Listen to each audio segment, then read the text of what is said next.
Olá, queridos irmãos, sejam todos bem-vindos a mais um momento Perguntas e Respostas segundo o Espiritismo. Eu sou a Aline Souza e vou responder as perguntas de hoje. Pergunta número 1. Como se deve comportar o espírita no carnaval? É lícito participar de blocos, beber bebidas alcoólicas, ou seja, participar ativamente do carnaval? Não estou querendo insinuar que pode ou não pode ser certo ou errado. Minha questão é como a espiritualidade e a consciência avalia. Então, sabe aquela frase do apóstolo Paulo? Tudo posso, mas nem tudo me convém? É nela que devemos refletir. Vamos dizer que festejar não é errado, mas desde que se saiba como fazer isso, né? Como brincar, dançar, cantar, é uma demonstração de alegria e faz bem pra gente. Mas hoje nós sabemos o que o carnaval, que nós vemos pelas mídias sociais, TV, o que o carnaval virou sinônimo? Virou sinônimo de pegação, de moralidade, de sexo desregrado. Então a gente tem que pensar e avaliar bem. Sabemos que drogas, bebidas alcoólicas, cigarros, são todos aí males que destrói o nosso corpo. E é isso, o Espiritismo ele não condena e não nos proíbe a nada, mas ele nos abre os olhos, para aquilo que podemos, para aquilo que pode nos fazer mal, Tudo tem uma consequência. Mas é claro que conforme nós vamos também estudando, conhecendo a doutrina, amadurecendo, mesmo que não seja na doutrina, se tem uma outra religião, a gente vai às vezes se reformulando intimamente, a gente vai deixando de lado coisas que antes nós gostávamos, e assim a gente começa a fazer escolhas mais saudáveis, vamos dizer assim, onde nos sentimos, começamos a frequentar lugares onde nos sentimos mais harmonizados e tal. Mas é claro, nós temos o livre-arbítrio, E é isso, nós colhemos os frutos daquilo que escolhemos sempre, seja bom ou seja ruim. Pergunta número 2. O que fazer para manter a energia em alta e equilibrada, mesmo em tempos desafiadores? É manter os pensamentos positivos, as boas ações, tentar se manter alegre, ouvir uma boa música, porque isso traz uma vibração boa em nós. E não esquecermos nunca da prece. Fazer prece sempre. Isso mantém a nossa energia e nosso equilíbrio lá em cima.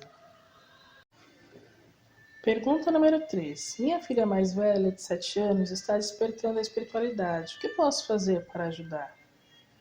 Se esse despertar a espiritualidade for aí um despertar de mediunidade, uma mediunidade aflorando, leve-a numa casa espírita. Lá vai passar por uma orientação e lá eles vão indicar algum estudo, evangelização, tudo para que tanto ela, a criança, como a família entenda o que está acontecendo e receba toda essa mudança, esses novos acontecimentos de uma forma bem positiva. Pergunta número 4. Até hoje penso muito sobre a morte da cantora Marília Mendonça. Uma menina com um talento brilhante, um bom coração e que vivia a melhor fase da vida. De repente, tudo acaba em um trágico acidente. Por que não foi permitido ela viver mais tempo aqui para usufruir de tudo que construiu? Meus irmãos, a verdadeira pátria nossa é a pátria espiritual. Lá é o nosso verdadeiro lugar. Aqui a gente nasce com um tempo estimado de vida, enfrenta as lutas que tem que enfrentar, constrói o que tem que construir, e quando é soada a nossa hora de voltar para casa, nós vamos voltar. O que se constrói de coisas materiais ficam aqui. Deus, ele é muito justo e Deus é muito bom. O que se leva é o bem que você espalhou aqui, os sorrisos que você plantou, e temos muita certeza que a Marília Mendonça, ela espalhou essa alegria, ela fez muita gente feliz. Então, se ela não tinha mais nada para resgatar aqui neste mundo, a sua missão estava cumprida, cumpriu o planejamento. Vamos dizer que se o resgate dela foi esse, foi de viver pouco, foi cumprido também conforme planejado. Tudo foi planejado para o melhoramento do espírito dela, para a evolução do espírito dela, com certeza, com o amor e a justiça de Deus. O que acontece para muitos de nós é que nós vemos a morte como algo muito ruim, porque a gente se apega muito às pessoas e às coisas materiais. A gente esquece que a nossa verdadeira pátria, o nosso verdadeiro lugar é lá no mundo espiritual. E a morte, quando a pessoa tem essa consciência, para o espírito é libertador, ele se livra da prisão que é o corpo. Então, para o nosso espírito é sair das amarras, é se sentir livre novamente. É claro que para a maioria de nós também, a morte tem esse processo doloroso, a gente não entende, mas quando passa a entender, se percebe o quanto é mais livre do outro lado. Um dia todos nós conseguiremos enxergar a morte assim, apenas como uma passagem, uma mudança de planos e com, vamos dizer, com dever cumprido aqui na Terra. Né? Se cumpriu o que tinha que se cumprir, volta-se à casa do Pai. Pergunta número 5. Muitos médiuns falam que haverá uma guerra mundial na Europa. Outros dizem que não vai acontecer. Esta noite sonhei que estávamos em guerra. Assusta-me saber que tudo pode acabar assim, de um dia para o outro. Por que os espíritos de luz não intervêm ajudando os dirigentes dos países a não fazerem sofrer o mundo por uma causa que não é nossa? Meus irmãos, com certeza, o plano espiritual todo, os espíritos de luz estão trabalhando incansavelmente para apaziguar as mentes, os corações, despejando seus fluidos benéficos sobre todos. Mas eles respeitam o livre-arbítrio. O ser humano, ele escolhe muitas vezes os seus destinos pelos seus atos, né? Infelizmente. E estamos numa época de transição. E vamos pensar assim, as coisas não mudam, né, de um dia para o outro. Muitos falam, não vai ter guerra, não vai haver guerra, porque estamos mudando de planeta de provas e expiações para planeta de regeneração. Mas a gente não sabe quando vai se efetivar essa mudança total. Ainda vai demorar um bom tempo. Infelizmente, o que a gente não aprende pelo amor, a gente vai ter que aprender pela dor. Né? Aprender a viver em coletividade, aprender a dar as mãos novamente. Neste momento, o que cabe a nós, mais do que nos desesperarmos, é claro, temos medo, estamos receosos, todos estão, mas mais do que a gente vibrar medo, a gente tem que tentar emitir pensamentos de paz, de amor, orar com fervor, elevar os pensamentos a Deus, né? Vibrar pela paz, porque é dessa forma que nós ajudamos o planeta, nós ajudamos o mundo, nós ajudamos o plano espiritual, para que tudo acabe de uma forma boa, né? Em paz e sensata. Pergunta número 6. Li sobre regeneração planetária. Dizem que não vai mais nascer crianças aqui na Terra.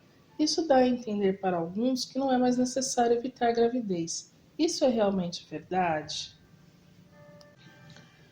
Eu volto a falar o que eu disse na resposta anterior. A Terra vai deixar de ser um planeta de provas e expiações para ser um planeta de regeneração. Então não haverá tanto mal como está havendo, a gente não vai ver tantas coisas negativas como a gente já viu e presenciou. Mas não nos foi revelado quando isso vai acontecer. Né? Isso pode ainda demorar muito tempo, somente a espiritualidade sabe. Vamos parar e pensar. Se parar de nascer crianças, não acontece esse ciclo de evolução planetária. O que nós sabemos? Que reencarnarão espíritos que já são mais evoluídos para elevar essa vibração do planeta. Então terá sim que nascer crianças. O nascimento de cada criança é uma renovação, né? São os reencarnes, e isso não vai deixar de acontecer. E hoje nós percebemos o quanto mais as crianças de hoje já são mais inteligentes, mais espertas, espiritualmente falando mesmo. Nós vemos o quanto as crianças de hoje já são mais evoluídas. Então vai continuar a nascer crianças sim. Pergunta número 7. O que se passa com os espíritos encarnados cujos corpos ficam meses e até anos em estado vegetativo? Muitas vezes eles sabem o que está acontecendo à sua volta. Há casos em que o espírito ele permanece aprisionado ao corpo, né? Não se afasta dele, até que às vezes recebe aí um auxílio, ajuda dos benfeitores espirituais. Que isso acontece geralmente com pessoas que são muito apegadas à vida material, que têm medo de morrer, que não se conformam com a situação. Então muitas vezes estão ali percebendo tudo o que se passa ao redor, só que não conseguem demonstrar no corpo físico, né? Em outros casos, os espíritos, né, sabem que tem essa ligação, que ainda estão vivos, mas eles ganham uma relativa liberdade. Vão explorar o plano espiritual, como às vezes a gente durante o sono, né? Vai estudar, vai estar em alguns lugares em onde se tem permissão de estar.